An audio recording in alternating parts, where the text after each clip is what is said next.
Welcome to Holmes Mystery. I am your host, Lucien Moreau. Tell me where you're watching from below. I read every comment. Your presence makes this journey special. Let's begin. It was close upon 11 o'clock when we arrived in Bloomsbury. The fog had thinned somewhat, though it still drifted in ragged skeins through the narrow streets and lent an air of unreality to the rows of sombre houses. Blackwood's residence stood in a quiet square of respectable but faded dignity, its brick front severe and unadorned, with tall windows staring blankly over a strip of iron-railed garden silvered by frost. A constable admitted us at once, and Lestrade led the way through a dark hall whose atmosphere was heavy with that indefinable oppression which violent death leaves behind it. We were met there by an elderly butler of grave and shaken demeanour, but whose pallor suggested that the events of the previous night had strained him beyond endurance. "This is Phelps, the butler," said Lestrade. "He and the housekeeper were the first of the staff to identify the body." Holmes bowed slightly but made no attempt at conversation. His manner, when engaged upon a fresh problem, was often abrupt to the point of discourtesy, though I knew it sprang not from arrogance alone, but from the intensity of his concentration. He passed at once to the room where the dead man lay. It was a study of handsome proportions, lined upon two sides with books and furnished in dark oak. A great writing desk occupied the centre near the hearth, and to the right stood a high-backed leather chair, slightly askew, as though it had been thrust backward by some sudden movement. The curtains were half-drawn, admitting a grey and diffused light. Upon the Persian rug between chair and desk was a dark stain which no scrubbing could wholly efface. The body had been removed, but the outlines of the tragedy remained distinct enough. Holmes stood motionless for a few moments, his head sunk, his eyes half-closed, as if by sheer stillness he might reconstruct the vanished scene. "Where exactly was he found?" said he. Lestrade indicated the space beside the chair. "Collapsed there. The secretary says he had been writing when attacked. There was blood upon the cuff and collar, but very little disturbance in the room." "No weapon?" "None." "No footprints?" "Only those of the household and police." "The carpet shows little." Holmes moved silently about the room. He examined the lock, the window fastenings, the desk, and finally the hearthrug, where he sank for an instant to one knee. From my position near the door, I saw him remove with the tip of his finger something so minute as to be invisible to me, which he transferred to an envelope from his pocket. "You have found something?" I asked. "My dear Watson," said he without looking up, "I find that someone in this house smokes Egyptian cigarettes of an expensive variety and possesses clumsy fingers." Lestrade gave a short laugh. "That seems a wide conclusion from a spot on a rug." Holmes rose. "It is the misfortune of the official mind, Lestrade, that it is accustomed to regard small things as negligible. Yet it is often from the least splinter that one may infer the direction of the whole blow." He crossed to the writing desk. Papers were neatly arranged upon it, with a silver inkstand, a pen, and a sheet of thick cream writing paper bearing only 3 words in a bold hand: "I have returned." "That," said Lestrade, "was before him on the desk." Holmes bent low over it. "Was it written by Blackwood?" "The secretary says it resembles his hand. The servants agree." Holmes took up the page and held it toward the light. "It resembles a hand," said he. "That is not the same thing." He handed it to me.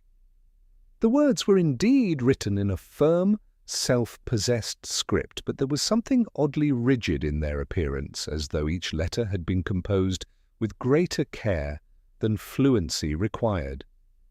"You think it forged?" I whispered. "I think nothing," said Holmes. "I observe." He then inspected the blotting pad, the pen nib, and a small dispatch box standing open upon one corner of the desk. "Was anything taken?" he asked. The housekeeper says some private correspondence is missing," said Lestrade.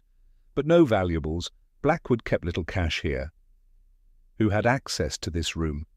"The butler, the secretary, and Mr. Blackwood himself. The maid entered only to clean, and that under supervision."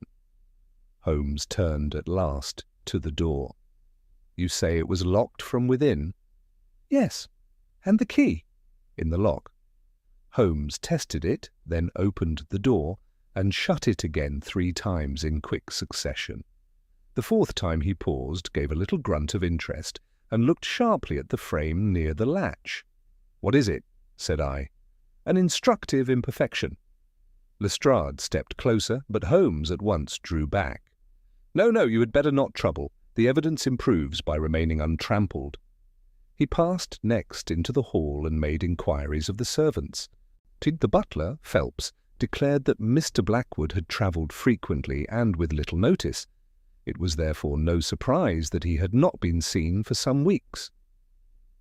He had received 2 letters bearing continental postmarks within that time, both brief and both in his master's hand, or so he believed. The housekeeper corroborated this, adding that Mr. Blackwood was a reserved gentleman with few close intimates and occasional violent changes of mood. The secretary, Mr. Edwin Clark, had managed nearly all business affairs in his absence. "Was Mr. Blackwood expected back yesterday?" Holmes asked. "Not to my knowledge, sir," said the butler, though Mr. Clark seemed less astonished than the rest. "Indeed?" "He said only that his employer was full of secrets." "Ay, and that we were not to trouble ourselves." Holmes's eyes brightened for an instant, but he merely nodded and turned to the maid, a nervous girl who twisted her apron as she spoke. "I heard a sound in the study just after 7, said she. "Not a cry, sir, exactly. More as if a chair had moved sharply upon the floor." "And why did you not investigate?" "I thought Mr. Blackwood had returned and did not wish to be disturbed. He was strict in such matters." "Did you hear a voice?"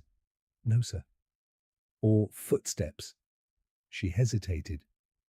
"There may have been someone in the passage earlier. I cannot be certain. I saw only the shadow under the door." "Ah!" Holmes glanced at Lestrade. "And yet we are told there was no one present." The inspector frowned. "A shadow proves nothing?" "On the contrary," said Holmes. In some cases it proves that something which should be visible is taking pains not to be seen." As we returned to the study, a tall, fair man of perhaps 35 was shown in by the constable. His face was intelligent, though drawn by anxiety, and his clothing displayed the restrained elegance of a man accustomed to professional respectability. He carried himself well, yet I noticed that his gloves were buttoned wrongly, and that he started slightly upon seeing Holmes. "Mr. Edwin Clark, I presume?" said Holmes. "Yes." His voice was controlled, but with an undercurrent of strain. Inspector Lestrade wished to speak with me again. "Certainly," said Holmes pleasantly. "For it seems to me, Mr. Clark, that your employer's death is by no means the most curious event connected with this house. But the true puzzle is to determine when Adrian Blackwood really returned, and whether the man who sat at this desk last night was, in every sense, Adrian Blackwood at all." The effect of Holmes's remark upon Mr. Edwin Clark was immediate and unmistakable. Though he strove to maintain his composure, a fleeting pallor passed across his features, and his gloved hands tightened imperceptibly. "I do not understand you, sir," said he, with an effort at calmness. "Mr. Blackwood returned yesterday afternoon. I saw him with my own eyes." Holmes regarded him with a mild, almost courteous expression, yet there was in his gaze that quiet intensity which I had often seen unnerve the most resolute of men. "You saw a man whom you believed to be Mr. Blackwood," said he gently. "That is a very different matter." Lestrade shifted impatiently. "Come, mister." Holmes, this seems unnecessarily speculative. Mr. Clark has already given a clear account. He met Blackwood in the study shortly after 6. They discussed certain financial matters. He then departed, leaving his employer alive and well. "Alive, perhaps," murmured Holmes. "But whether well is another question entirely." Clark took a step forward. "I assure you, sir, there was nothing unusual in his manner beyond a certain agitation. He spoke rapidly, as though pressed for time, and dismissed me sooner than was his custom." "Agitation," Holmes repeated softly. "In what way?" "He seemed distracted, preoccupied. His eyes avoided mine more than usual, but I attributed it to fatigue from travel." Holmes nodded slowly, as though storing each word with care. "You have known Mr. Blackwood long?" "Nearly 4 years. I entered his service shortly after the death of his brother." "Ah, he had a brother then?" "Yes, Mr. Julian Blackwood. He died under rather unfortunate circumstances." Holmes's eyes flickered with interest. "Indeed, and what circumstances were those?" Clark hesitated, then said, "A boating accident on the Thames. The matter was settled at the time as misadventure." Holmes gave a faint hum, but did not pursue the point. "And during these 4 years," he continued, "did you ever observe your employer to engage in deception, to conceal his movements, perhaps, or to maintain parallel affairs of which others were unaware?" Clark's expression hardened slightly. "Mr. Blackwood was a private gentleman. He valued discretion." "As do many men who have something to hide," said Holmes quietly. Lestrade interjected, "Let us keep to the facts, mister, or Holmes." "By all means," Holmes replied smoothly. "Mr. Clark, you stated that you met Mr. Blackwood yesterday at 6. Can you be precise?" "Within a few minutes, certainly." "And how long did you remain?" "Perhaps 20 minutes." "Did you observe anything unusual in the room at that time?" Clark frowned in concentration. "No, nothing of significance. The desk was as it is now, the fire lit, papers arranged." Holmes gestured toward the writing desk. "Was that paper there?" he asked, indicating the sheet bearing the words, "I have returned." Clark followed his gaze. "No, I do not recall seeing it." "Yet it was found upon the desk only an hour or so later." Clark spread his hands. "Then it must have been written after I left." "Just so," said Holmes. There was a brief silence, during which Holmes's attention shifted once more to Clark's hands. "You're a smoker, Mr. Clark?" The question appeared to catch him off guard. "Occasionally," he replied. "Egyptian cigarettes, perhaps?" Clark's brows drew together. "Yes, though I fail to see—" Holmes waved the explanation aside lightly. "A trivial point, no doubt. And you were in this room last evening?" "Of course." "Did you smoke here?" "I may have done so. I cannot precisely recall." Holmes inclined his head, as though the answer, evasive though it was, satisfied him. "Tell me," he went on, "did Mr. Blackwood receive visitors frequently?" "Rarely. He conducted most of his affairs through correspondence." "And yet he returns to London after weeks abroad, summons you at once, speaks with agitation, dismisses you abruptly, and within the hour is dead." Clark's jaw tightened. "That appears to be the case." Holmes clasped his hands behind his back and began to pace slowly across the room. "Inspector," said he, "you mentioned witnesses who placed Mr. Blackwood in London yesterday afternoon." "Yes. A cab driver claims to have conveyed him from Charing Cross to Bloomsbury at 3:30. A neighbour saw him enter the house shortly thereafter." "And both were certain of his identity?" "So they say." Holmes turned sharply to Clark. "And you, Mr. Clark, had you seen your employer recently before yesterday?" No, as I told you, he had been absent for weeks.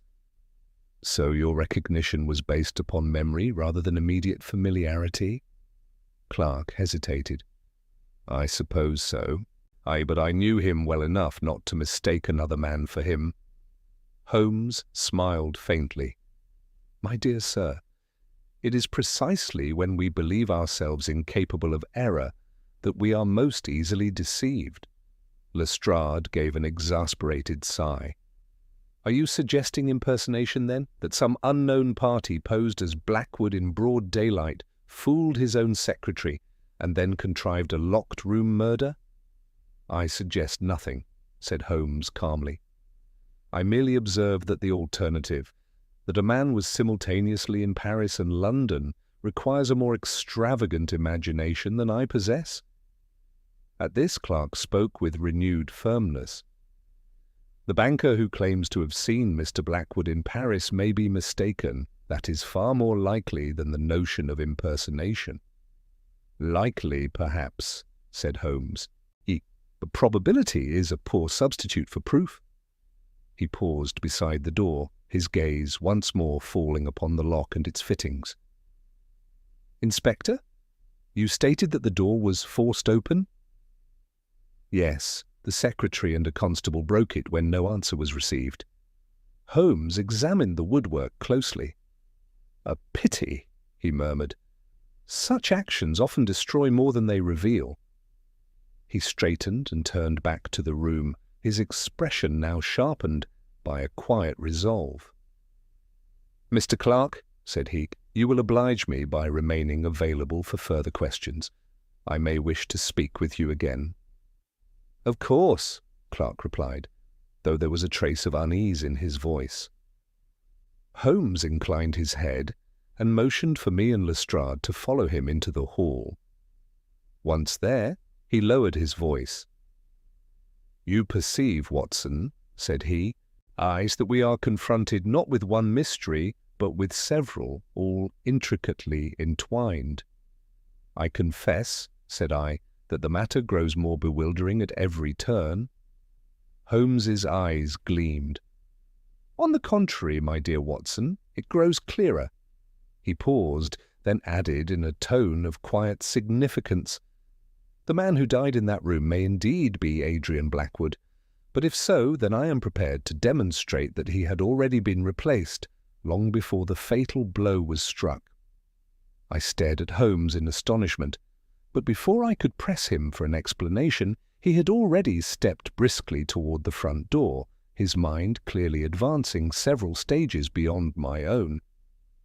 Come, Watson, said he, there is little more to be gained here for the present.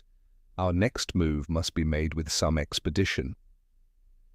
Lestrade followed us out into the square, I pulling his coat tightly about him as the chill air met us. You speak in riddles, Mr. Holmes, said he. If you have a theory, I would be glad to hear it plainly. Holmes paused upon the pavement and glanced up and down the street as though ensuring that no idle listener lurked within earshot.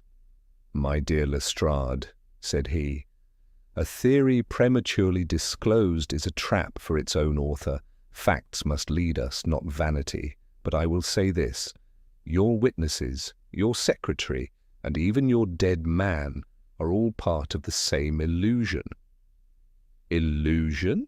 Repeated Lestrade. Precisely, a carefully arranged sequence designed to establish a false timeline. And yet, he tapped his finger lightly against his temple, there is a flaw in it, a small one, but sufficient. What flaw? Holmes smiled thinly. It's the sort that only appears when one ceases to believe what one is told. With that, he hailed a passing hansom. To Charing Cross, said he as we climbed in. Lestrade gave a short exclamation. You think the cab driver's story is false? I think it must be examined, Holmes replied. For if our victim was conveyed from Charing Cross at 3:30, then we must determine precisely who entered that cab and in what condition. The journey was made in silence. Holmes leaning forward with his long fingers steepled, his eyes fixed upon some invisible point in the air. I had long since learned that such moments were best left undisturbed. At the stand near Charing Cross, we found the driver without difficulty. He was a stout fellow with a ruddy face and a manner inclined towards self-importance, particularly when addressed by the police. Yes, I remember him well enough," said he. "Tall gentleman, dark coat, carried himself like a man of means, gave me the Bloomsbury address clear as you please." Holmes regarded him attentively. "And you are certain it was Mr. Blackwood?" "Well, sir, I can't say as I knew his name at the time, but I've since seen the likeness in the papers, and it's the same man, sure enough." Holmes nodded. "Did he speak much during the journey?" "Very little. Gave the address, then sat quiet. Seemed, I don't know, a bit stiff, if you take my meaning." "Stiff?" "Yes, sir, not like a man at ease. Sat upright the whole way, hardly moved." Holmes's eyes flickered. "Did you observe his hands?" The driver scratched his chin. "Now that you mention it, he kept them close, inside his coat mostly. I thought perhaps he was cold." "Or injured," murmured Holmes. Lestrade shot him a glance. "You think he was already wounded?" Holmes did not answer directly. "At what time did you set him down?" he asked the driver. 3:30, as I told the inspector." "And you saw him enter the house?" "Yes, sir. Went straight up the steps and let himself in." Holmes thanked him and turned away. "Well?" said Lestrade. "Well," Holmes replied, "we have established that a man closely resembling Adrian Blackwood entered his house at 3:30, exhibiting signs of physical rigidity and concealing his hands. That is all." "That is enough to prove nothing," said Lestrade. "On the contrary," said Holmes, "it proves a great deal if one knows where to look next." "Which is where?" Holmes turned to me. "Watson, do you recall the banker's statement?" "The gentleman in Paris?" "Yes, precisely." A man who claims to have met Blackwood 2 days ago. That is a claim we must test without delay." "You propose we go to Paris?" I exclaimed. Holmes gave a faint laugh. "Not yet. There are more economical methods of inquiry. A telegram, for example." Within the hour, Holmes had dispatched a series of inquiries to the Parisian bank in question, requesting a detailed description of the man seen there, together with the exact time and circumstances of the meeting. As we left the telegraph office, Holmes's energy appeared only to increase. He walked rapidly, his long stride carrying him through the bustling streets with a singular sense of purpose.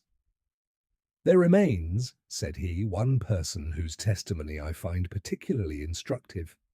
"The neighbour?" I suggested. "No, the maid." "The maid," I repeated. "The shadow beneath the door, Watson?" It is the most honest witness we have encountered." Lestrade frowned. "A shadow cannot testify." Holmes stopped abruptly and faced him. "No, but it can contradict." We returned at once to Bloomsbury, where the maid was summoned again to the hall. She appeared even more nervous than before, her eyes darting from Holmes to Lestrade, as though uncertain which of us posed the greater threat. "Now, my girl," said Holmes kindly, "you mentioned that you saw a shadow beneath the study door before the disturbance." "Yes, sir." "At what time was this?" "Just before 7, sir." "And you are certain it was before the sound you described?" "Yes, sir. I remember because I was carrying the tray for supper." Holmes nodded. "And the shadow, did it move?" She hesitated. I think it did, sir." As if someone passed by the door." "Passed by," Holmes repeated softly. "Not standing still?" "No, sir." Holmes's expression grew intent. "And yet," he said slowly, "we are told that Mr. Blackwood was alone in that room from 6 until his death." The maid looked frightened. "Yes, sir." Holmes turned away, his face alight with that keen, inward satisfaction which always marked the moment when some crucial piece had fallen into place. "Inspector," said he quietly, "you have been searching for a murderer who entered a locked room. I suggest instead that you consider a far simpler possibility." "And what is that?" Holmes's voice dropped to a near whisper. "That the room was not locked until after the murderer had already left." Lestrade stared at Holmes as though he had misheard him. "Locked after the murderer had left?" he repeated. That would require what? A confederate or some mechanical trickery?" Holmes gave a slight shrug. "Neither is necessary, provided one understands the sequence of events. The error, Inspector, lies in assuming that the position of the key proves the position of the killer." Lestrade opened his mouth to reply, but Holmes had already turned away and re-entered the study with that air of quiet authority which brooked no interruption. I followed close behind, my mind in a whirl of speculation. Holmes moved directly to the door and examined the lock once more, this time with an intensity that suggested he sought confirmation rather than discovery. He then drew from his pocket a thin instrument and inserted it delicately into the keyhole. "Observe, Watson," said he, "that the key, when turned from within, leaves a slight but distinct mark upon the inner edge of the ward. Now, if the door be locked from the outside—" He performed some subtle manipulation, then stepped back. "The mark is of a different character." Lestrade bent forward. "I see nothing." "No," said Holmes, "because you do not yet know what to look for." He straightened and tapped lightly upon the wood near the latch. "The door was forced, you say. In doing so, you destroyed the clearest indication of how it was secured. Yet even so, enough remains." "You mean to say," Lestrade insisted, "that the door was locked from the outside and then made to appear otherwise?" "I mean to say," Holmes replied calmly, "that someone wished you to believe it had been locked from within." Lestrade folded his arms. "And who would have both the opportunity and the knowledge to accomplish such a deception?" Holmes glanced toward the hall. "Let us consider that presently." He crossed once more to the desk and picked up the sheet bearing the words, "I have returned." For several seconds he regarded it in silence, then held it toward me. "You observe, Watson, that the ink is fresh, no more than a few hours old when discovered." "Yes," said I. "That seems evident." "And yet Mr. Clark assures us that it was not present when he left the room shortly after 6. "That is correct." Holmes nodded. "Then we may place its writing between 6 and 7, shortly before the maid heard the disturbance." "Which suggests," said Lestrade, "that Blackwood wrote it himself shortly before his death." Holmes smiled faintly. "Or that someone wished you to think so." He placed the paper carefully back upon the desk. "Tell me, Inspector, was any attempt made to verify the letters said to have been sent from the continent?" "We have them," said Lestrade, "postmarked from Paris and Vienna." "Have you examined the handwriting closely?" "They appear genuine." Holmes gave a soft chuckle. "Appearances, my dear Lestrade, are the most treacherous of guides. A man who can imitate a signature may imitate a hand, and a man who can imitate a hand may construct an alibi that spans an entire continent." Lestrade's expression darkened. "You are suggesting, then, that Blackwood never left London at all?" "I am suggesting," said Holmes, "that we must not accept his absence as fact until it has been proven."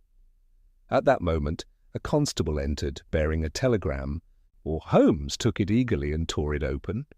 His eyes moved rapidly over the contents, and I saw a flicker of satisfaction pass across his features. "Well," said I. Holmes handed me the paper. The message was brief. "Banker confirms meeting. Gentleman resembling Blackwood attended office. Noted peculiar stiffness. Right hand gloved throughout. Voice subdued. Meeting lasted less than 5 minutes. I looked up sharply. "The same stiffness?" I said. "And the concealed hand?" "Precisely," said Holmes. "Our man in Paris behaves in the same manner as our man in the cab." Lestrade frowned. "That proves nothing beyond coincidence." "It proves," said Holmes, "that the same deception has been employed in two different places. A man who moves stiffly, conceals his hands, and avoids prolonged interaction. Such a man is either injured, or he fears close scrutiny." "Or both?" I added. Holmes inclined his head approvingly. "Just so, Watson." He turned back to Lestrade. "Now consider a man seen in Paris 2 days ago and again in London yesterday afternoon, both times under circumstances which discourage detailed observation. A man whose identity is accepted without question by those who have not seen him recently. A man who returns home only to be found dead within hours." Lestrade's impatience gave way, at last, to a more thoughtful expression. "You believe the man seen in Paris and the man who entered this house were not the same individual?" "I believe," said Holmes, "that neither of them may have been Adrian Blackwood at all." A silence followed this statement. "But then," said Lestrade slowly, "where is the real Blackwood?" Holmes's gaze shifted toward the dark stain upon the carpet. "That, Inspector," said he quietly, "is the very question we must answer." He paced once more across the room, his movements quickening. "If Blackwood was already dead before yesterday afternoon, then the entire sequence, the cab journey, the meeting with Clark, the writing upon this desk, must be part of a deliberate construction." "To what end?" Lestrade demanded. Holmes stopped and faced him. "To establish a false time of death." The words seemed to hang in the air. "A false time of death?" I repeated. "Yes. To make it appear that Blackwood lived until yesterday evening, when in truth he may have died days earlier." Lestrade's eyes widened. "Oh, but that would mean—" "That the crime we are investigating did not occur last night at all," Holmes finished, "but at some earlier time and place." He moved toward the window and drew the curtain aside slightly, gazing out into the grey square beyond. "And if that is so," he continued, "then the man found in this room is not the victim of the crime, but merely its final exhibit." I felt a chill, though the fire burned brightly at my back. "You mean," said I slowly, "that the murder was staged?" Holmes turned, his eyes bright with that keen, almost fierce light which I had learned to associate with the nearing of truth. "Not staged, Watson," said he. "Completed. The murderer has already succeeded. What remains is not the commission of the crime, but the concealment of when and how it was truly done." Lestrade drew a long breath. "Then we are not looking for a killer who entered this room," he said, "but for one who prepared it." Holmes smiled. "At last, Inspector, you begin to see the shape of it." He took up his hat. "And now," he added, "we must discover who among these respectable occupants of the house possessed both the means to sustain such a deception and the motive to erase a man's existence before presenting his death." Lestrade remained silent for several moments after Holmes's last words, his practical mind clearly labouring to adjust itself to this new and unsettling perspective. For my own part, I felt as though the ground of the case had shifted beneath us. What had begun as a curious but contained mystery now expanded into something far more elaborate, almost theatrical in its design. "And you believe," said Lestrade at last, "Key, that the deception began before yesterday?" "I am certain of it," Holmes replied. "The evidence already compels such a conclusion. The letters from abroad, the supposed sightings, the carefully limited interactions, all point to a prolonged and deliberate fabrication." He moved toward the fireplace and rested one hand upon the mantel, his gaze fixed upon the room as though replaying its history in reverse. "Consider the sequence," he continued. "A man of private habits, rarely seen, disappears from London. During his absence, letters arrive, brief, plausible, sufficient to discourage inquiry. Weeks pass, then suddenly he is seen in Paris, behaving in a manner that discourages close observation. Shortly thereafter, he is seen again in London, conveyed directly to his own residence, and he meets his secretary briefly, long enough to confirm his identity, but not long enough to invite scrutiny, and within the hour he is dead." Lestrade nodded slowly. Yes, I see it. The appearances are carefully spaced. Each witness sees just enough to confirm the story, but not enough to question it. "Precisely," said Holmes. "It is a chain of recognition, each link dependent upon the last, and yet, as with all such constructions, it contains its weakness." "The stiffness," I said. Holmes inclined his head. "Among other things." He turned sharply toward the door. "Inspector, I should like to speak once more with Mr. Clark."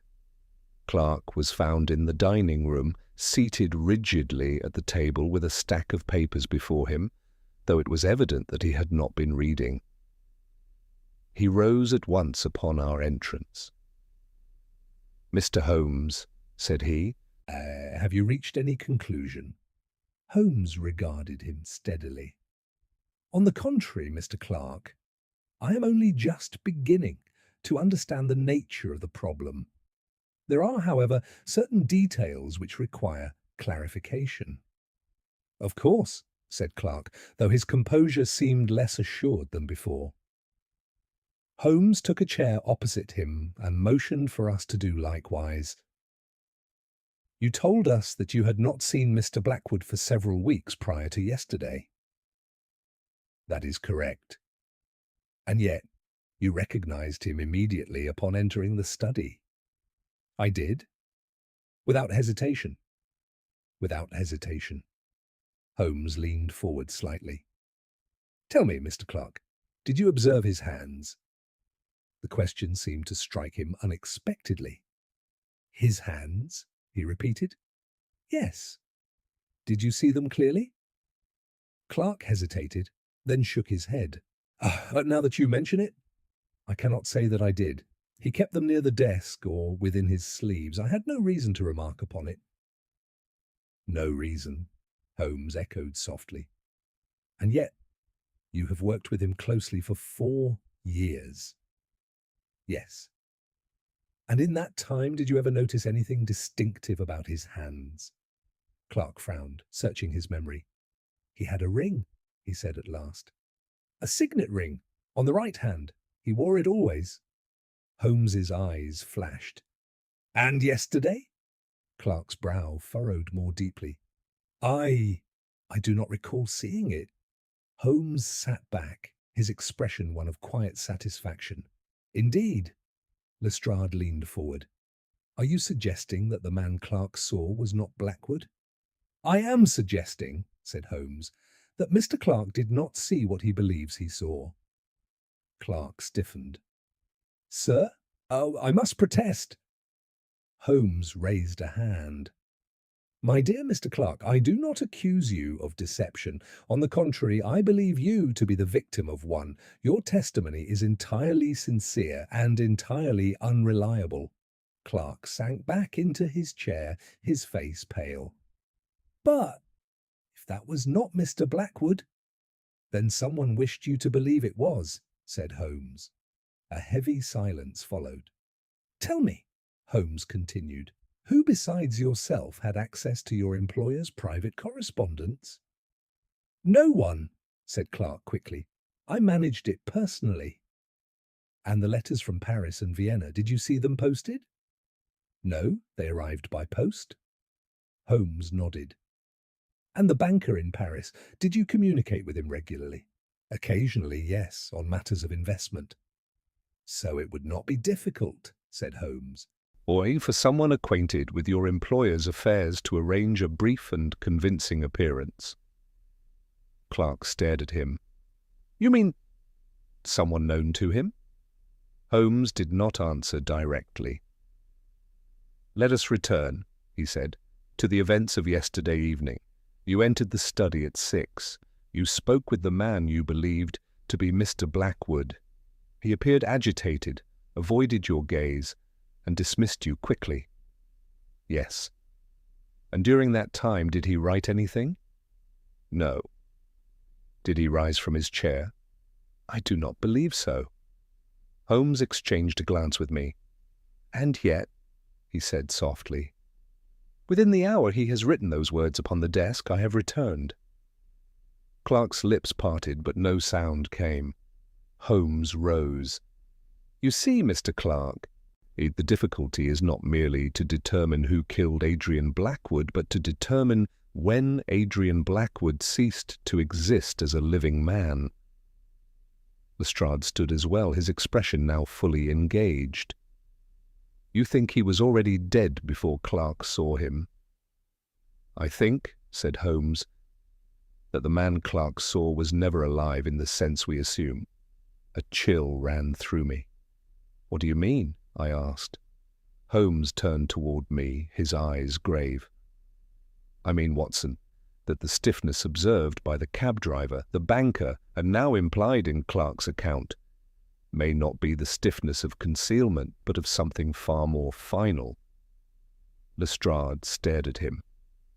You cannot mean... Holmes's voice was quiet, but unwavering. That the man who entered this house yesterday afternoon may have been dead already. The words fell with such quiet certainty that, what for a moment, none of us spoke. It was Lestrade who first broke the silence, though his voice, usually so assured, now carried a note of disbelief. That is impossible, Mr. Holmes, said he. A dead man does not sit in a cab, converse with a banker, and receive his secretary. Holmes regarded him steadily. No, said he, not without assistance. I confess that a profound unease took hold of me. The notion was grotesque, yet, as I reflected upon the peculiar stiffness described by each witness, the concealment of the hands, the brevity of every encounter, I found it increasingly difficult to dismiss. You suggest, I said slowly, that the body of Blackwood was transported and presented as though alive? Holmes inclined his head. A daring expedient, certainly, but not beyond the ingenuity of a determined mind, particularly when the observers are predisposed to believe what they see.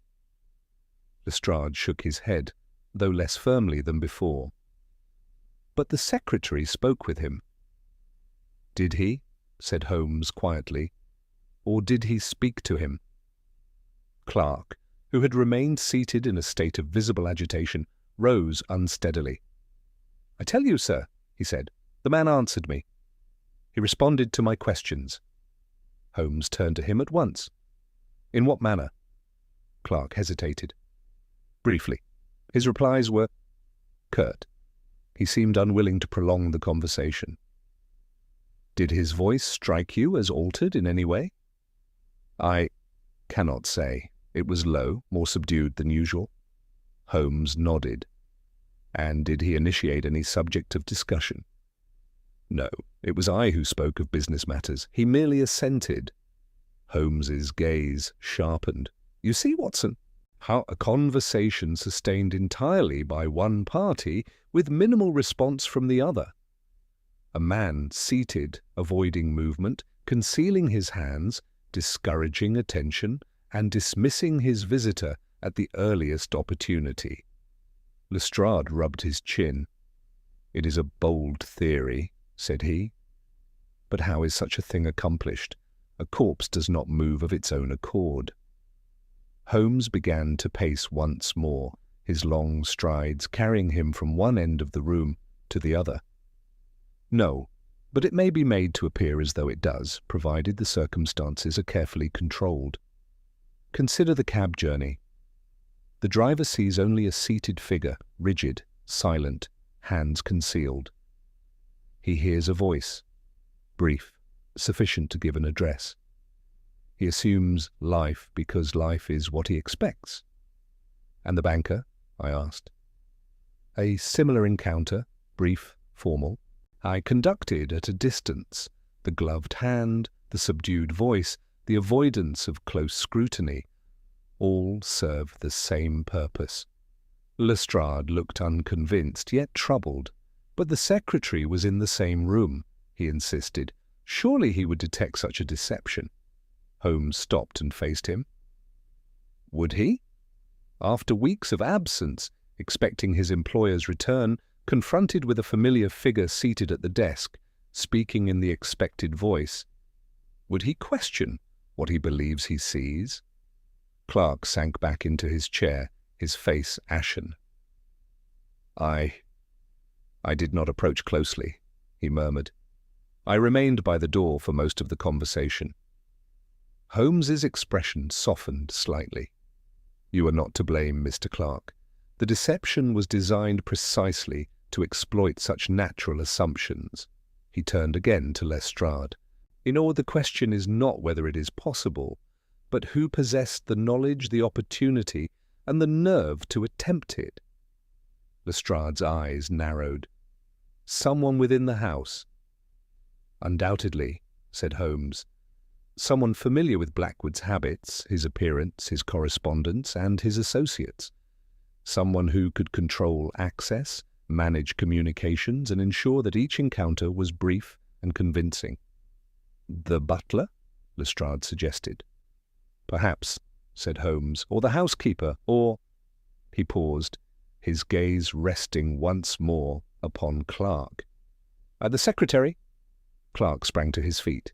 This is intolerable, he cried. You cannot seriously accuse me of... I accuse no one, said Holmes calmly. I merely follow the evidence. Lestrade stepped forward. Mr. Clark, you will remain available for questioning, and that is all for now. Clark's agitation was evident, yet he made no further protest. Holmes, meanwhile, had moved once more toward the study, where he resumed his examination with renewed intensity. I followed him, my mind still grappling with the extraordinary implications of his theory. Holmes, said I in a low voice, if the body was already dead when it was seen in London, then the true murder must have occurred elsewhere, and earlier. Precisely.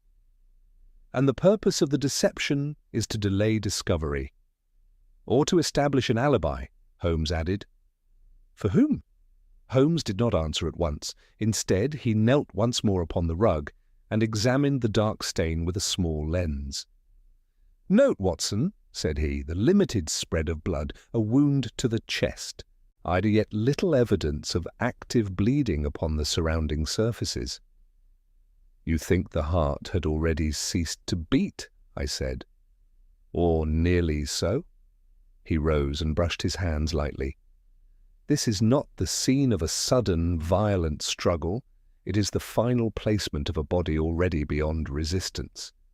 Lestrade rejoined us, his expression now grave. If you are right, said he, then we are dealing with a crime of extraordinary calculation. Holmes gave a slight bow. I should be disappointed if it were otherwise. He moved toward the window once more, gazing out into the square as the fading light of afternoon settled over the frost-bound trees. There is, however, he continued, one element still unaccounted for. And what is that? I asked.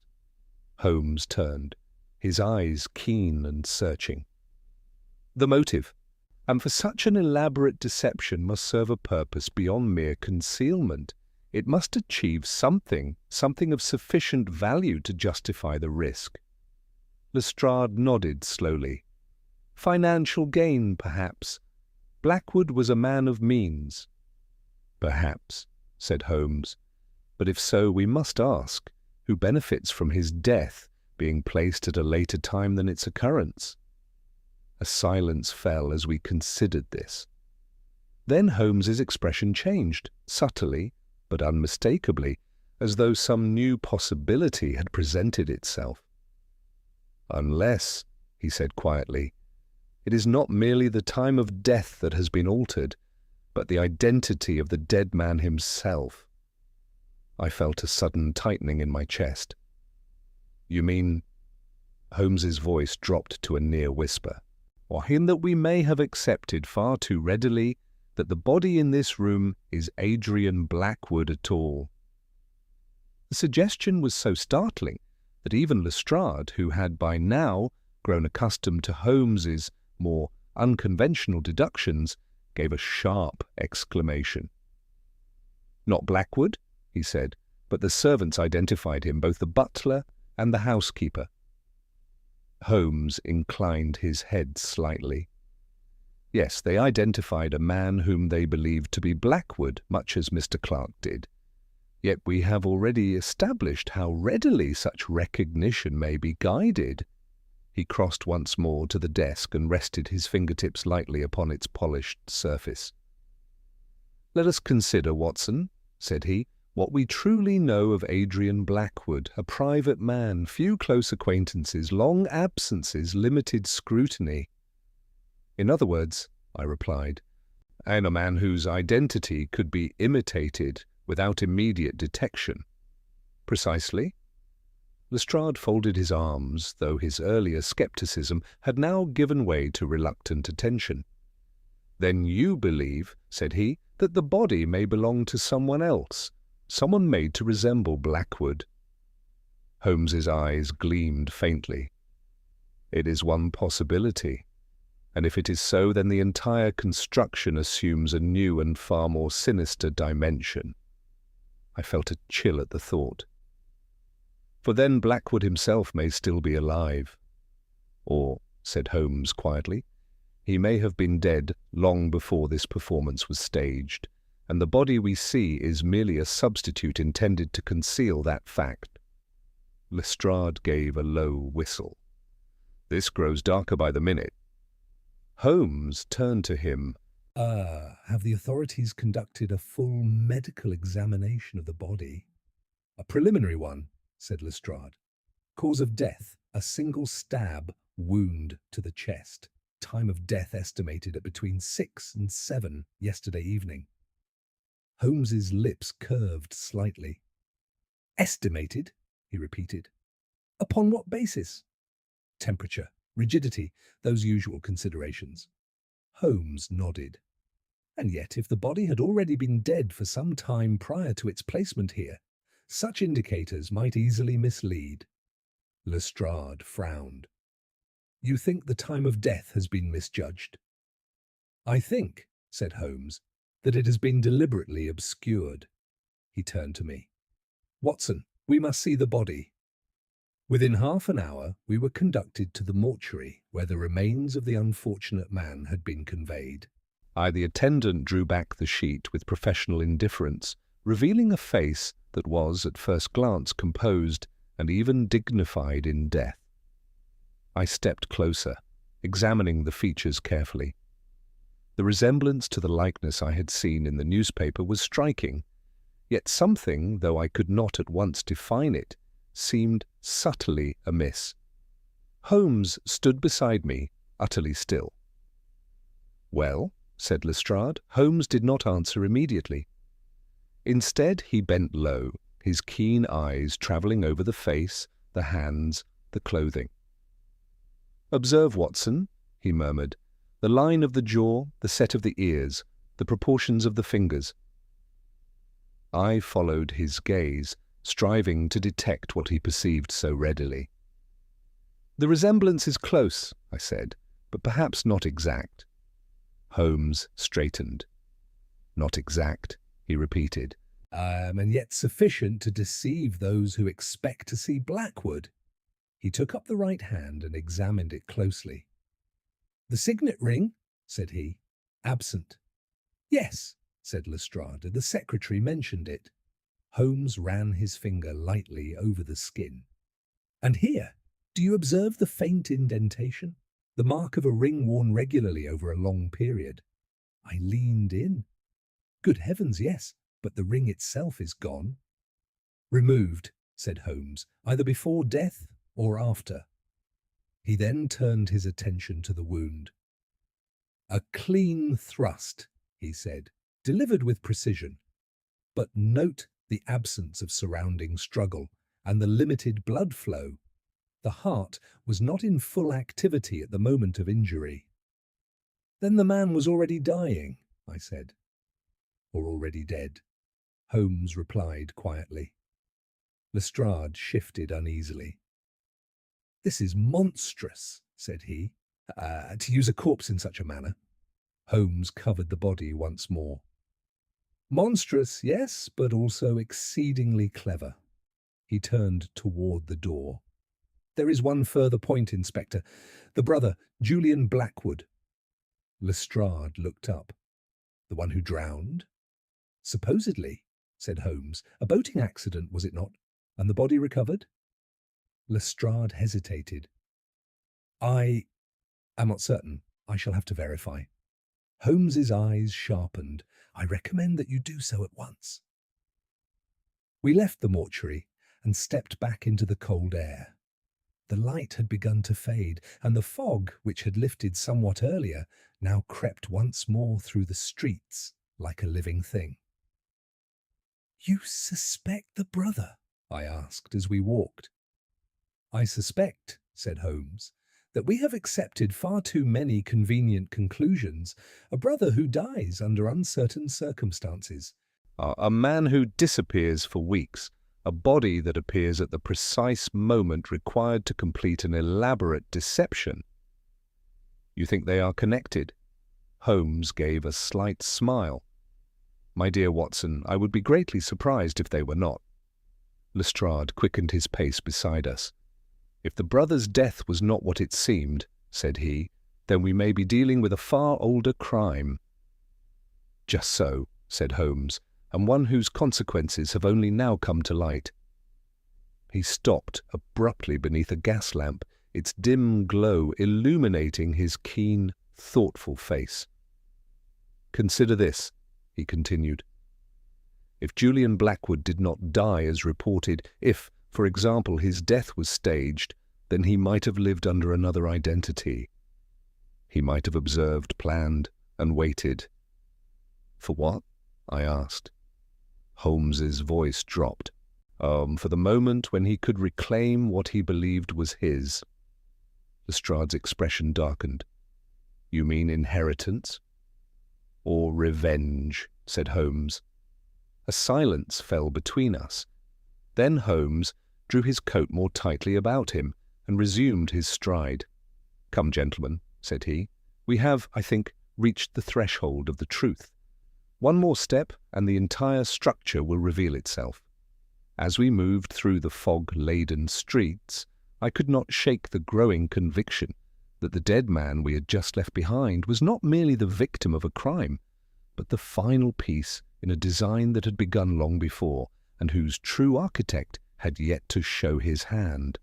We returned to Baker Street in silence, each of us absorbed in the extraordinary implications of what we had seen. Holmes threw himself into his chair upon our arrival, unclasping his long fingers together while his eyes remained fixed upon the ceiling. I knew that look well. It signified that the final threads of the problem were being drawn together within his mind. Lestrade, who had accompanied us, stood restlessly by the hearth.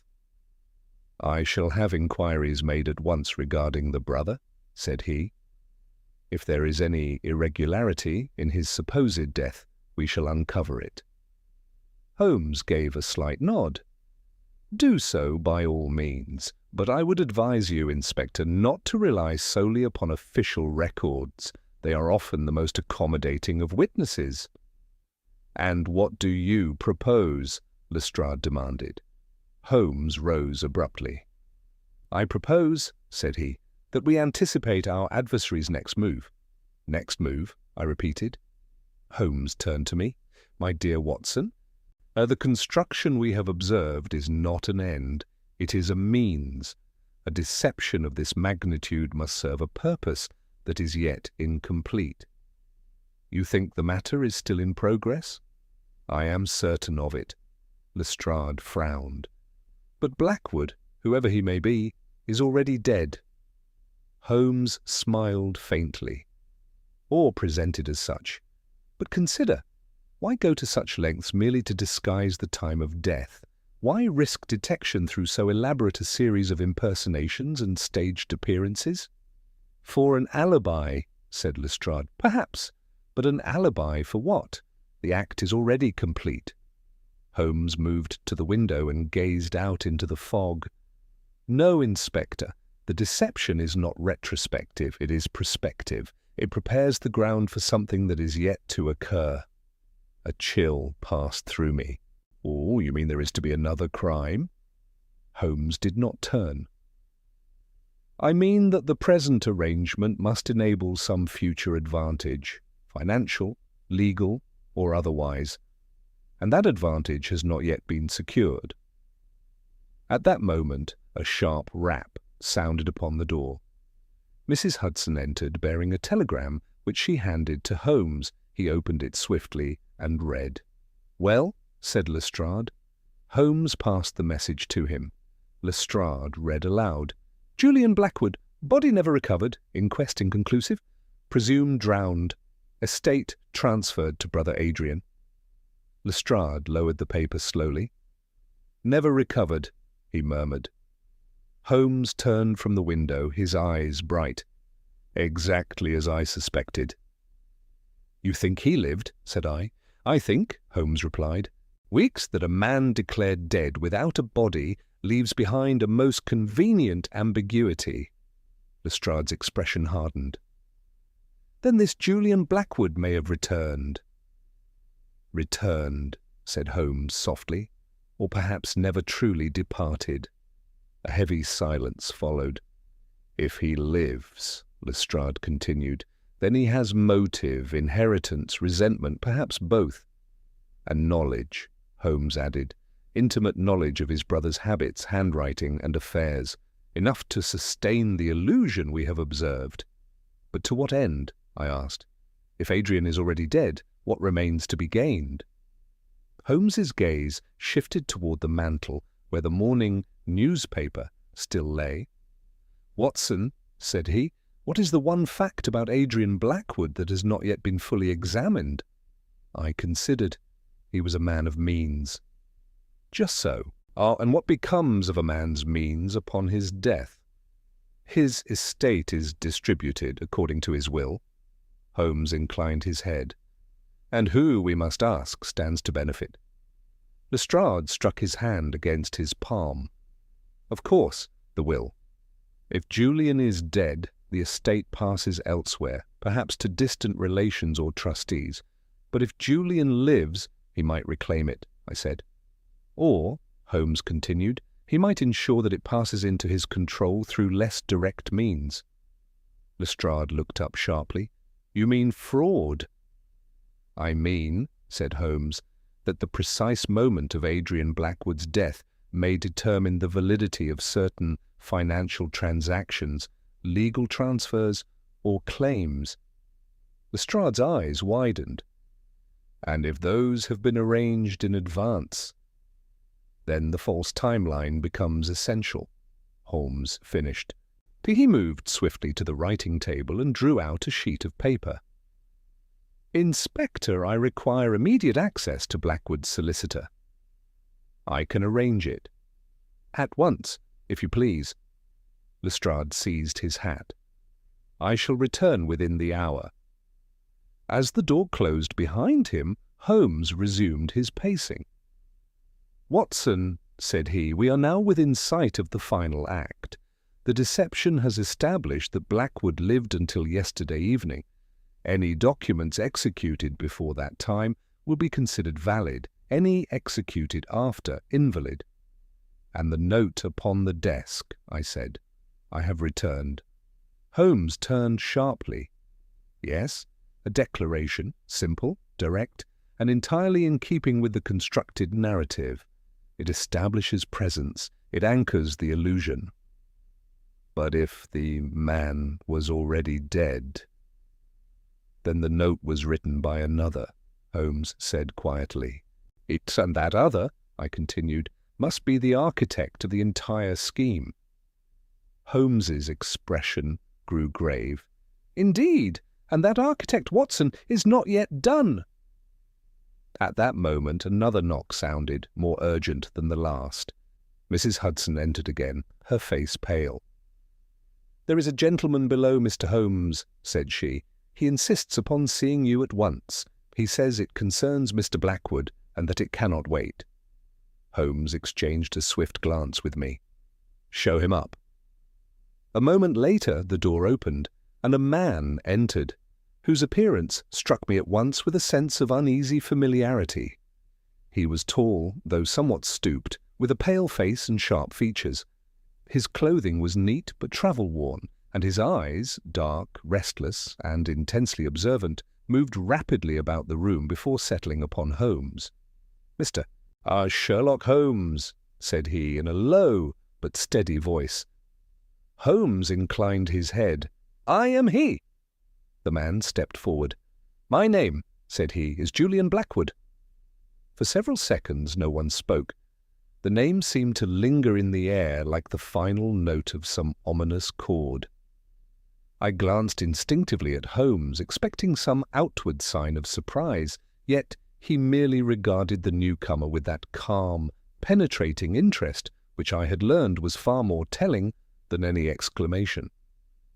"Indeed," said he quietly. "Then you have been, until recently, a most elusive gentleman." The man inclined his head slightly. "So I have been told." His voice was measured, though there was beneath it a tension which betrayed the strain of his position.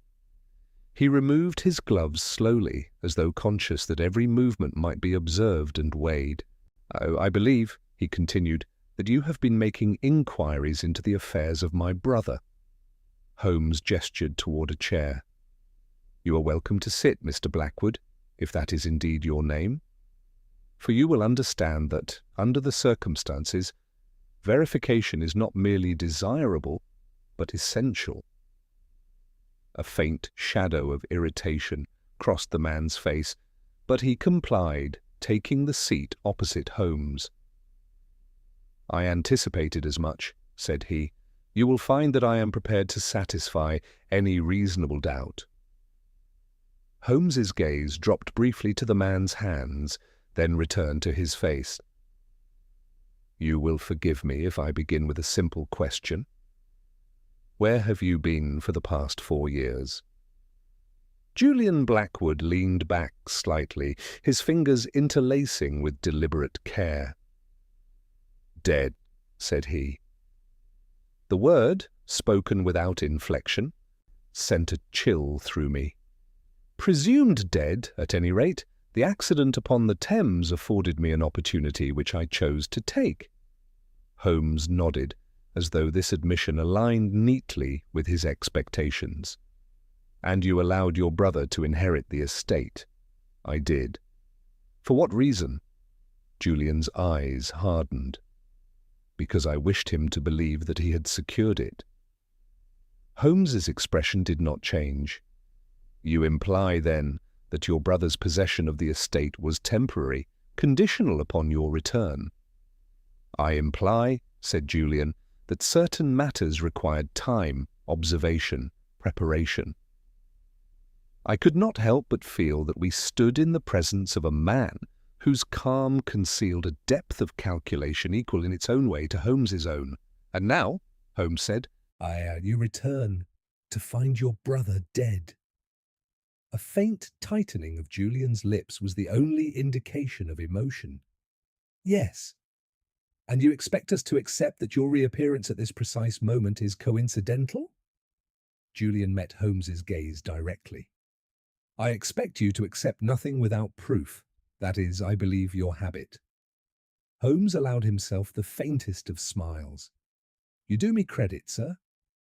There was a pause, during which the tension in the room seemed to deepen. "Let us proceed, then," Holmes continued. "You claim to be Julian Blackwood. You admit to having staged your own death. You return now, after 4 years, at the exact moment when your brother has been found dead, under circumstances of extreme peculiarity. Julian inclined his head. That is correct. And yet, Holmes said softly, Carp, you present yourself voluntarily rather than remaining concealed and allowing events to unfold to your advantage. A flicker passed through Julian's eyes. I have no interest in concealment any longer. The situation has altered. In what way? Julian hesitated, then spoke more slowly. My brother was not the man he appeared to be. His affairs, financial and otherwise, were far from transparent. I had reason to believe that he was engaged in activities which placed both himself and the estate in considerable jeopardy. Holmes watched him closely. And you discovered this while you were dead? Julian gave a faint, humourless smile. Let us say that death afforded me a certain freedom of movement. I saw Holmes's fingers tap lightly against the arm of his chair, a sign that his interest had sharpened. You observed him then? From a distance. Yes. And recently? Yes. Holmes leaned forward. Then perhaps you will explain how it is that your brother was seen in Paris 2 days ago, in London yesterday afternoon, and dead within the hour. Julian's expression darkened. I cannot. Holmes's eyes narrowed slightly. Cannot or will not? Julian's voice hardened. I was not in Paris, nor was I in London yesterday afternoon. I arrived only this morning, having learned of his death through other means. Holmes held his gaze for several seconds. Then you deny all knowledge of the appearances attributed to your brother in recent days? I do. And yet, Holmes continued, those appearances exhibit a consistency of manner, stiffness, concealment, brevity that suggests a single guiding intelligence. Julian's hands tightened. And you believe I orchestrated them? I believe, said Holmes, that you are capable of doing so. A silence followed, thick with unspoken possibilities. At last Julian spoke again, more quietly. You are not wrong, Mr. Holmes. I am capable of such things, but in this instance I did not act. Holmes studied him intently. That we must consider the alternative, that someone else has adopted methods strikingly similar to your own. Julian gave a short, bitter laugh. Then you are dealing with a man who has learned well. Holmes's expression remained grave. Or a man who has learned from you? At this, Julian's composure faltered for the first time. What do you mean? Holmes rose slowly from his chair. I mean, Mr. Blackwood, said he, that if you have been observing your brother for 4 years, it is not unreasonable to suppose that someone else may have been observing you. Julian stared at him. That is absurd.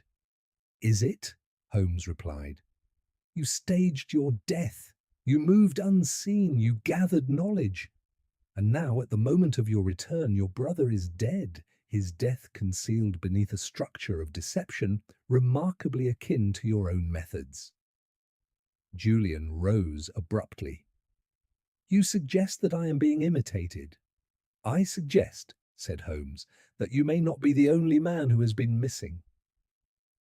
The room fell into silence once more. Then Holmes spoke again, his voice low and deliberate.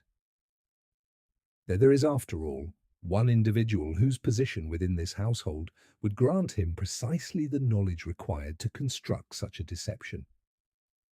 Julian's eyes narrowed. Who? Holmes turned toward the door, as though expecting it to open. The man who managed your brother's affairs, said he quietly. The man who controlled his correspondence. The man who ensured that every appearance was seen, and nothing more. He paused, then added, Mr. Edwin Clark. The name had scarcely left Holmes's lips when a sudden commotion was heard upon the stairs. Rapid footsteps, followed by an urgent knock that was answered before any of us could speak. The door flew open, and Inspector Lestrade entered, his face flushed, and his manner charged with a rare intensity. "Holmes!" he exclaimed. "Clark is gone." Holmes did not appear in the least surprised. "Gone?" said he quietly. "Vanished," Lestrade replied. "Left the house within minutes of our departure. The servants assumed he had business in the city, but he has not been seen since. His rooms have been searched, papers removed, drawers emptied. He has taken everything of importance." Holmes inclined his head slightly, as though confirming a long-held expectation. "Then we are, at last, upon solid ground." Julian Blackwood stepped forward, his expression dark with sudden comprehension. "You were right," said he. "He has fled." Holmes turned to him. "On the contrary, Mr. Blackwood, he has not fled. He has merely advanced to the next stage of his design." Lestrade frowned. "You think he is still in London?" "I am certain of it," said Holmes, "for he cannot yet leave, not until he has secured the final advantage for which all this has been contrived." "And what advantage is that?" I asked. Holmes moved swiftly to the writing desk and drew forth a fresh sheet of paper. "The transfer," said he. "The legal confirmation of Adrian Blackwood's estate." Lestrade struck his hand upon the table. "Of course, if Clark controlled the correspondence, he could arrange documents, wills, authorizations, anything necessary to place the estate in his own hands." "Precisely," said Holmes. "But such documents must bear a valid date, one that corresponds with the supposed time of Blackwood's death. And that time, I said, has been carefully constructed." Holmes nodded. "Which means that Clark must act quickly, before any doubt arises regarding the authenticity of that timeline." Lestrade turned toward the door at once. "I shall have every solicitor's office in London watched." Holmes raised a hand. "No, Inspector. That would be too broad and too late. Clark is not a man to trust his scheme to chance. He will have arranged matters in advance, like with a specific individual." "Then how do we find him?" Lestrade demanded. Holmes's eyes gleamed. "By considering not where he must go, but where he must be expected." He turned to Julian Blackwood. "Your brother's solicitor, who is he?" Julian answered at once. "Mr. Henry Mortimer of Lincoln's Inn Fields." Holmes seized his hat. "Then we waste no time. Come, gentlemen." The journey was made with all possible speed, the fog now thickening once more as evening descended upon the city. The gas lamps burned dimly through the haze, casting uncertain halos upon the pavement as our cab rattled toward Lincoln's Inn. When we arrived, Holmes sprang out before the vehicle had fully halted and strode directly to the entrance of Mortimer's chambers. A clerk, startled by our sudden appearance, rose from his desk. "Mr. Mortimer is engaged," he began, but Holmes brushed past him without ceremony. "I have no doubt of it." We entered an inner office just as a man rose abruptly from a chair beside the solicitor's desk. It was Edwin Clark. For a single instant he stood frozen, his face drained of colour. Then, with a desperate movement, he turned as though to escape, but Lestrade was already upon him. "Not this time, Mr. Clark," said the inspector grimly, seizing his arm. Clark struggled briefly, then ceased, his shoulders sagging as though the last of his resistance had deserted him. Holmes stepped forward. "I regret to interrupt your business, sir," said he, "but I believe we have arrived at a most opportune moment." Mr. Mortimer, a dignified gentleman of middle years, rose in evident alarm. "What is the meaning of this?" he demanded. Holmes inclined his head. "It means, sir, either the document you are about to execute, or have just executed, must be examined with the utmost care." Mortimer looked from Holmes to Lestrade, then to Clark, whose silence spoke more eloquently than any denial. "This gentleman," said Mortimer slowly, "has presented a duly signed instruction bearing yesterday's date, authorizing the transfer of certain assets, signed by Adrian Blackwood," Holmes finished quietly. "Yes." Holmes extended his hand. "May I?" After a moment's hesitation, Mortimer handed him the document. Holmes examined it briefly, then passed it to me. The signature was bold and confident, identical, at first glance, to that which I had seen upon the note in the study. "You observe, Watson," said Holmes, "the same hand, or rather, the same imitation." Clark gave a short, bitter laugh.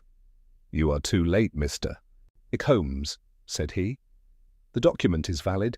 It bears the correct date. Your theories, however ingenious, cannot alter that." Holmes regarded him steadily. "On the contrary, Mr. Clark, they alter everything." Clark's eyes flashed. "You cannot prove otherwise." Holmes stepped closer. "I can prove," said he quietly, "that Adrian Blackwood was already dead when that signature was written." A silence fell over the room. "You have constructed your deception with admirable care," Holmes continued. "You controlled the correspondence. You forged the letters from abroad. You arranged for a body, closely resembling your employer, to be presented as though alive, thus establishing a false timeline. You even contrived to produce witnesses who would confirm his presence in both Paris and London." Clark's composure began to crack. "But you overlooked one thing." "And what is that?" Clark demanded. Holmes's voice was calm, but relentless. "You assumed that recognition alone would suffice, that those who saw your Blackwood would not question what they perceived, and in most cases you were correct."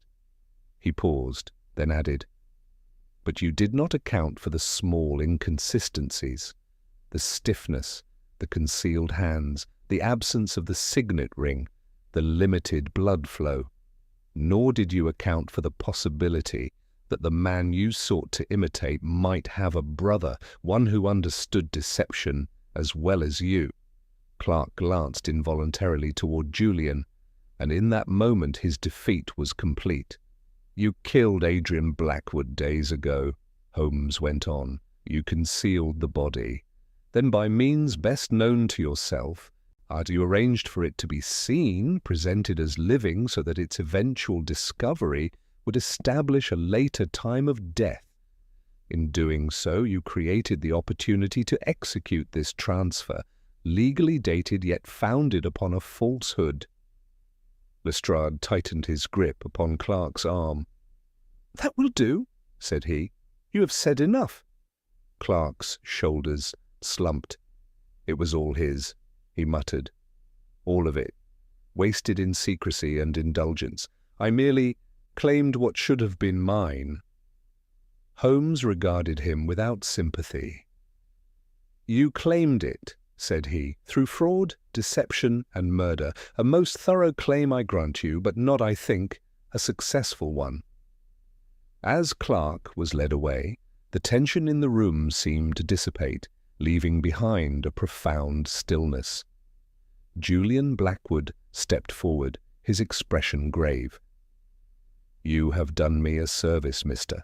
Holmes," said he, "though I cannot say that I find satisfaction in the outcome." Holmes inclined his head. "Justice rarely satisfies all parties, Mr. Blackwood. It merely restores balance." As we stepped once more into the fog-bound streets, I turned to Holmes. "It is finished, then?" Holmes drew his coat about him and glanced upward at the dim glow of the lamps. "Yes, Watson," said he. "The victim who was missing before his death has at last been accounted for, and the man who sought to profit by his absence has been brought to light." He paused, then added with a faint smile, "A curious case, one in which the greatest deception lay not in how a man died, but in convincing the world that he had lived long enough to do so." And with that, as though the matter were already receding into the past, and he turned his thoughts to other things, leaving me, as ever, to marvel at the extraordinary clarity with which he had untangled a mystery that had seemed at first utterly beyond comprehension. In the days which followed the apprehension of Edwin Clarke, the tangled threads of the affair were drawn steadily together, though not without further revelations which served only to deepen my admiration for the singular powers of my friend. The full extent of Clarke's scheme, once laid bare, proved to be as audacious as it was methodical. Through his position as secretary, he had gained complete control over Adrian Blackwood's affairs, his correspondence, his movements, and, most crucially, the perception of those movements by others. It was he who had forged the letters from Paris and Vienna, and he carefully spacing them to reinforce the illusion of absence. It was he who had arranged the brief appearances of Blackwood in both cities, employing disguise, distance, and deception to ensure that recognition was never tested too closely. But it was the central act, the substitution of the dead for the living, which revealed the true coldness of his design. Holmes explained it to me one evening as we sat once more in our familiar quarters at Baker Street, the fire casting long shadows across the room. "The key, Watson," said he, "lay in the management of expectation. Clarke understood that no one truly scrutinizes what they believe they already know. A familiar figure, seen briefly, heard indistinctly, behaving in a manner consistent with fatigue or distraction, such a figure will be accepted without question." "And the body?" I asked. Holmes steepled his fingers. "Blackwood was murdered some days before the supposed time of his death. His body was preserved, whether by cold or by other means, and later transported and presented as though alive. The stiffness observed by each witness was not feigned, but real. The concealment of the hands served to disguise the absence of natural movement, while the brevity of each encounter prevented closer inspection." "And Clarke himself," I said, "completed the illusion by confirming the identity." "Precisely. His testimony was the final and most convincing link. Once established, the false timeline became self-sustaining." I reflected upon this in silence for some moments. "And the note upon the desk?" "A simple but effective device," said Holmes. "Written in imitation of Blackwood's hand, it served to anchor the illusion, to assert presence where none existed." "And the locked room?" Holmes smiled faintly. "A trivial embellishment. The door was secured after the fact, merely to add a further layer of impossibility. It was never intended to withstand true scrutiny." I shook my head. "It is a wonder that such a scheme could come so near to success." Holmes rose and moved to the window, gazing out into the London night. "It would have succeeded," said he quietly, "had it not been for the small inconsistencies, the stiffness, the missing ring, the absence of blood flow. In such matters, Watson, it is never the grand design that betrays the criminal, but the smallest imperfection within it." "And Julian Blackwood?" I asked. "What part did he truly play?" Holmes turned back to me. "A most interesting figure," said he. "After his supposed death, created the very conditions upon which Clarke's scheme depended, yet his return threatened to unravel it entirely. Clarke could not have anticipated that his carefully constructed illusion would be confronted by a man who understood deception as intimately as he did himself." "Do you believe Julian suspected Clarke?" "I think he suspected that something was amiss, but not its precise nature. His appearance at Baker Street was in itself a calculated risk, one born of necessity rather than certainty." "And now?" Holmes shrugged lightly. "He resumes his place, legally at least, as the surviving Blackwood.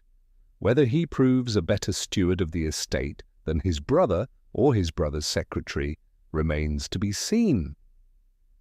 There was a pause, during which the quiet crackle of the fire was the only sound. "At any rate," I said, "and the case is concluded." Holmes smiled, a rare, fleeting expression. "Concluded, Watson? Perhaps. Yet I cannot help but reflect upon its peculiar lesson." "And that is?" He resumed his seat and took up his pipe. "That identity, like truth, is often accepted not because it is proven, but because it is convenient. In this instance, a man was believed to be alive because it suited the purposes of another that he should be so." He struck a match and lit his pipe, the flame briefly illuminating his sharp features. "A dangerous principle," he added, "when placed in the hands of a sufficiently intelligent rogue." I could not but agree. As I set down these notes, I am struck once more by the singular nature of the case. That a man might be murdered, concealed, and then, most curiously of all, made to appear alive before being declared dead, is a paradox which would strain belief were it not supported by the clearest evidence. Yet such was the case of the victim who was missing before death, a mystery in which the greatest deception lay not in the act of murder itself, but in the careful manipulation of time, perception, and identity. Holmes, for his part, dismissed the matter with characteristic brevity, turning his attention almost immediately to some minor problem of chemical analysis which had lately engaged him. But I, who had witnessed the affair in all its complexity, could not so easily forget it. For in that quiet study in Bloomsbury we had not merely uncovered a crime, we had exposed the fragile nature of certainty itself, and that, I think, is a lesson which even the most seasoned observer would do well to remember.